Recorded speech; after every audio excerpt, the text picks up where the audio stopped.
days, 7 shots, and today is our 7th day, and it's the drop shot. We're gonna break down the drop shot into 4 progressive steps for the everyday player. The drop shot is a really difficult shot. It's a low percentage shot. It's a touchy-feely shot.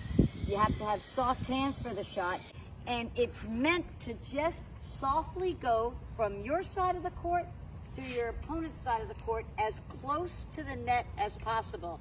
That's what makes it so difficult. It's taking maybe a hard shot, taking all the pace off the ball with a little bit of backspin and landing softly on your opponent's side of the court.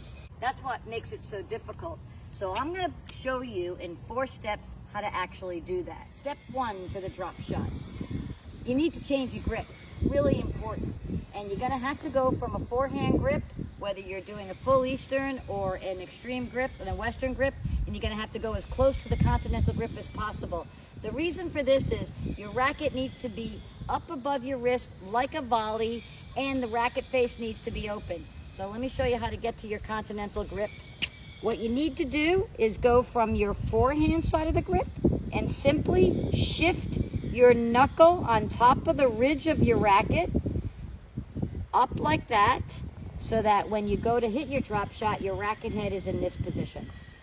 Step 2 to the drop shot is the racket preparation. The racket head has to be above your wrist, just like a volley, and you may want to refer to it like a volley because you have to have some backspin on the ball. If your racket is below the ball, you're never going to get backspin on the ball, you're going to get topspin on the ball.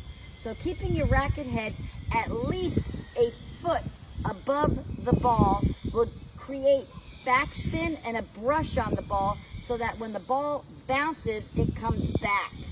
So you want to keep your racket head up. You want to not take too big of a backswing because you just want to feel it and take all the power off the shot when we go to make contact. So refer to it like a volley.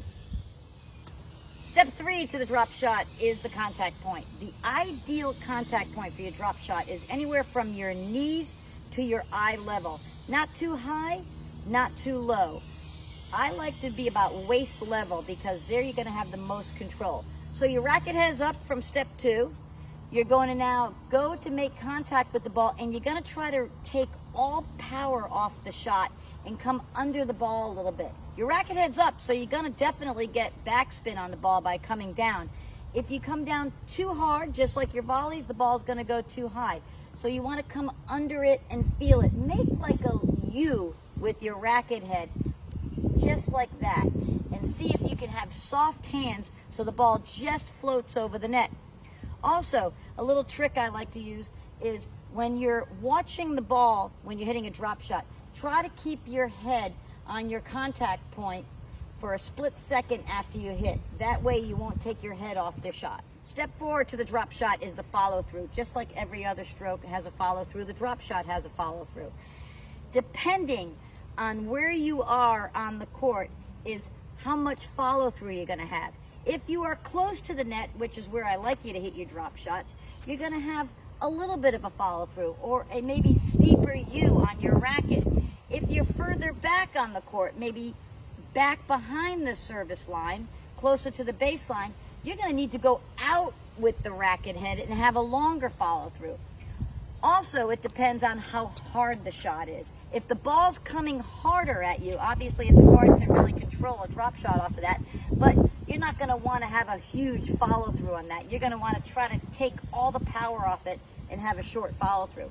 Make a little bit of a U. Also use the barometer of how far you are from the net. The closer the net, the shorter the follow through.